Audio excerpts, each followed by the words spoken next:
مفتی صاحب پہلا سوال آپ کا، 16 منٹ ہیں، ہم دونوں لوگوں کے سوال لیں. جی جی بہت شکریہ. آپ کی جو ابھی بات ہوئی بہت اہم تھی، میں اس کو چاہوں گا کہ آگے ڈسکس کروں، لیکن چونکہ ابھی وہ سیگمنٹ ہے کراس ایگزامینیشن، تو سب سے پہلا سوال آپ سے یہ ہے کہ جو میں اتنی دیر سے کنٹینجنسی آرگیومنٹ آپ کو بتا رہا تھا، یہ عقل سے ہی بتا رہا تھا حضرت، آپ یہ بتائیں کہ آپ انفینٹ ریگریس آف کازز کو پاسبل مانتے ہیں یا نیسیسری بینگ کے ایگزسٹنس کو صحیح سمجھتے ہیں؟ چونکہ دو ہی آپشن ہو سکتا ہے، آپ یہ بتائیں.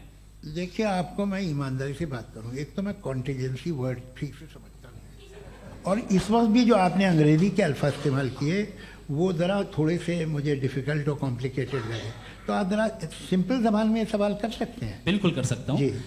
یونیورس کی ہر چیز کانٹینجنٹ ہونے کا مطلب یہ ہے کہ وہ اپنے ایگزسٹنس میں کسی کے اوپر ڈیپینڈنٹ ہے. جو بھی چیز ڈیپینڈنٹ ہوگی وہ چیز انڈیپینڈنٹ نہیں ہو سکتی، تو اس کا کوئی نہ کوئی کاز ہوگا. تو اب آپ کیا سمجھتے ہیں کہ یہ انفینٹ ریگریس ہے، یعنی کاز پر کاز، کاز پر کاز، کاز پر کاز، اور کبھی کوئی یعنی اینڈلیسلی چلتا رہا؟ چونکہ اگر ایسا ہوگا تو ہم تو ایگزسٹنس میں آتے ہی نہیں. لاجیکلی یہ متفق علیہ چیز ہے، متفق علیہ، اگریڈ اپون.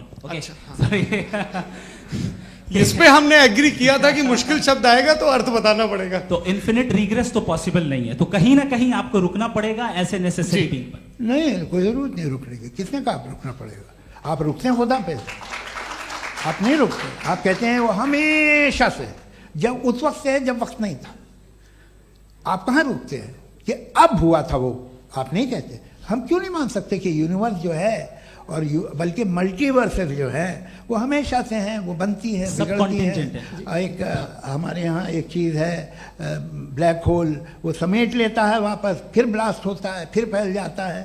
اور اس میں ہماری تو خیر کوئی اوقات ہی نہیں ہے. انسان کی ایک چھوٹے سے ذرے پہ ہم 50-60 سال کی عمر رکھتے ہیں، جو کروڑا اربوں سال کی کائنات ہے اس میں، اور پیدا بھی نہایت ہی بےہودہ وجہ سے ہوئے تھے. تو اس میں یہ سوچنا کہ اس کی وجوہات اور یہ کیوں ہے، یہ ڈیپینڈنٹ ہے، یہ ہم دیکھ رہے ہیں.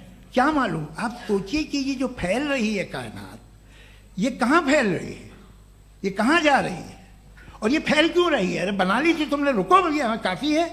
یہ پھیل کیوں رہی ہے؟ اور کون سی کائنات جسے میں دوربین سے دیکھتا ہوں تو 2 بلین لائٹ ایئر پہ ہے، اس سے میرا کوئی واسطہ ہی نہیں ہے. 2 بلین ایئر یعنی اگر میں 80,000 مائلز پر سیکنڈ سے چلوں تو 20 کروڑ سال میں وہاں پہنچ جاؤں گا. اس کی ضرورت کیا تھی؟ یہ دنیا، یہ کائنات تو انسان اشرف المخلوقات کے لیے بنائی گئی نا. تو یہ سب یہ ٹرم سمجھ میں نہیں آیا. اس میں کوئی خاص سمجھنے والی بات تھی بھی نہیں. یہ جو الٹیمیٹ کہا یہ جاتا ہے کہ یہ جو پوری یونیورس ہے، یہ جو دنیا ہے، یہ انسان کے لیے بنائی گئی. اچھا، یہ سب انسان کے لیے. کیوں صاحب؟ صحیح ہے نا؟ بالکل. لیکن اس کا یہ مطلب نہیں کہ کسی چیز کے پیچھے ریزن آپ کو نہیں پتا تو ریزن نہیں ہے. اسے کہتے ہیں نہیں، مجھے نہیں پتا، لیکن میری ذمہ داری نہیں ہے. وہ بالکل صحیح کہا تھا اس نے، برٹن رسل نے. آپ نے اسے مذاق میں ٹال دیا کہ بھائی آپ ایک دعویٰ کر رہے ہیں، میں کیوں کہوں کہ یہ غلط ہے دعویٰ؟ آپ پروف کیجئے. میرے پہ ذمہ داری ہی نہیں ہے، میں نے تھوڑی کہا ہے. آپ پروف کیجئے کہ یہ صحیح ہے. آپ آرگیومنٹ آف کنٹینجنسی کا جواب ہی نہیں دے رہے ہیں. پوچھنا چاہیں گے؟ آپ سوال پوچھنا چاہیں گے مفتی صاحب سے؟ کیونکہ یہ کراس ایگزامینیشن کا دور ہے. آپ جیسے پہلے بول رہے تھے فیتھ کو لے کے کچھ. میں یہ پوچھنا چاہوں گا کہ خدا نے جو بھی ریولیشنز کیے ہیں، ایک مذہب کے نہیں بہت سے مذہبوں میں کیے ہیں، الگ الگ ریولیشن ہیں. کہیں کچھ ایک باتیں ہیں، کانٹرڈکشن بھی ہے آپس میں.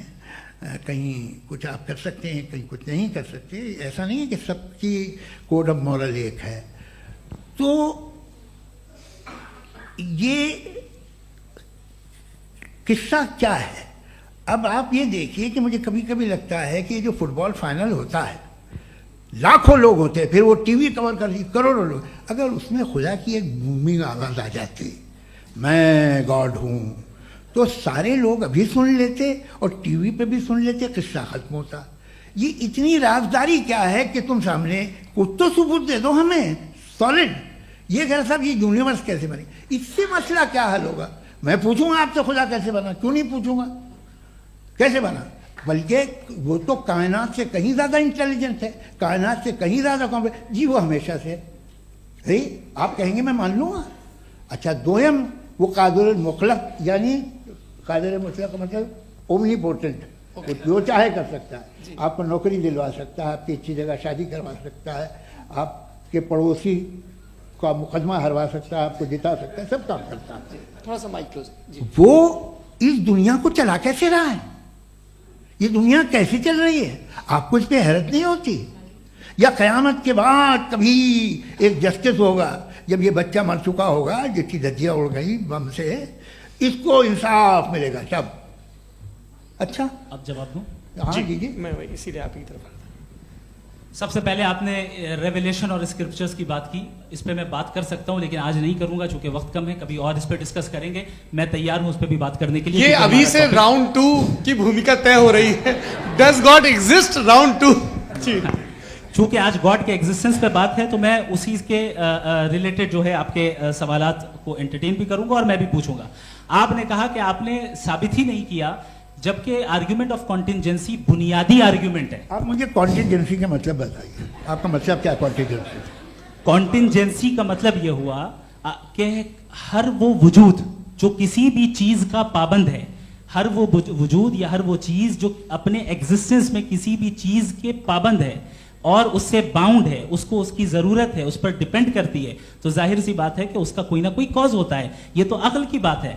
ये आप रीजनिंग की बात करते हैं, मैं वही कर रहा हूं। दूसरी चीज आपने ये बात कही कि इतने बिलियन लाइट ईयर्स दूर है, उसका मेरा क्या लेना देना। फिर मेरे ख्याल से आपको ये नहीं कहना चाहिए I think therefore I am an atheist. आपको सोचना चाहिए, सिर्फ आप एक लिमिटेड दायरे में रहकर नहीं सोचें बल्कि बाहर निकलकर सोचें। आपने तीसरा सवाल किया, आपने 2-3 सवाल एक साथ। ऐसी बातें ना कीजिए, कुछ लोगों को इतराज हो जाएगा आप पे कि आप कुछ भी सोचिए। ये इजाजत आपको है नहीं, मुझे है।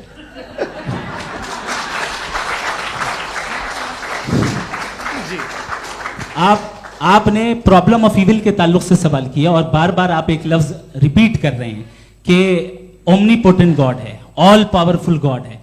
यही तो दरअसल समझना है कि गॉड का कॉन्सेप्ट क्या है। प्रॉब्लम ऑफ इविल जो है, प्रॉब्लम ऑफ इविल दर हकीकत 2 असम्पशंस पर कायम है। अगर आप इन 2 असम्पशंस को समझ जाएं तो ये प्रॉब्लम नहीं रहेगी, आर्ग्यूमेंट आपको समझ में आ जाएगी कि ये कोलैप्स कर जाता है। पॉइंट नंबर 1 यानी जो आपका सबसे पहला फॉल्स असम्पशन है कि गॉड मर्सीफुल है, ओमनीपोटेंट है, दुनिया में जुल्म हो रहा है। लेकिन आपको यह समझना चाहिए कि हमारे वर्ल्ड व्यू के मुताबिक गॉड सिर्फ ओमनीपोटेंट और सिर्फ मर्सीफुल नहीं है, बल्कि वो ऑल वाइज भी है और वो ऑल नोइंग भी है। उसके हर काम के पीछे हिकमत और विजडम है। ये कोई जरूरी नहीं है कि वो हिकमत और विजडम आपको समझ में आए या मुझे समझ में आए।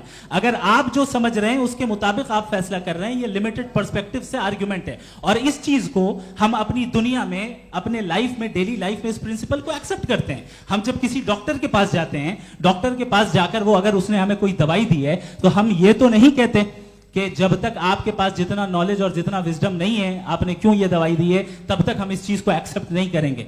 नहीं कहते, हम उसकी अथॉरिटी को तस्लीम करते हैं। क्यों? क्योंकि उसकी हम जानते हैं कि वो नॉलेजेबल है, वो विजडम वाला है, हमसे ज्यादा नॉलेज और हमसे ज्यादा विजडम है। बताएं सर। नहीं, डॉक्टर में और खुदा में बड़ा डिफरेंस है। डॉक्टर पढ़ा लिखा होता है एक, तो मैं उसकी बात सुनूंगा। 2M ये नहीं कुछ जवाब तो ये भी नहीं है सर। प्लीज आप अगर सब ऑडियंस से बोलने लगेंगे तो फिर मतलब नहीं सिविलाइज्ड बहस का। मतलब आप ये कहें कि चूंकि आप डॉक्टर पे बिलीव करते हैं इसलिए खुदा पे बिलीव किए, क्या ये मिसाल आपको समझाने के लिए आर्गुमेंट है, इस पे आपको एतराज नहीं है। तो सिंपल बात ये है कि मैं अगर ये यकीन कर लूँ कि एक ओमनीपोटेंट, उसकी मसलहत है, ये जो बच्चे मर रहे हैं ये मसलहत है उसकी, मुझे नहीं चाहिए इसकी मसलहत। उसकी मसलहत नहीं, यही तो समझना है, मतलब एक्सपीरियंस। अच्छा, इस आपने अभी मेरी बात पूरी सुनी नहीं। मैंने कहा आपका पूरा आर्ग्यूमेंट 2 फॉल्स असम्पशंस पर है। एक फॉल्स असम्पशन मैंने बता दिया, दूसरा फॉल्स असम्पशन ये है कि इस दुनिया में इविल के होने का कोई गुड रीजन नहीं है, जबकि हमारे पास बाज रीजंस मौजूद हैं, हमारे पास बाज वजूहात मौजूद हैं।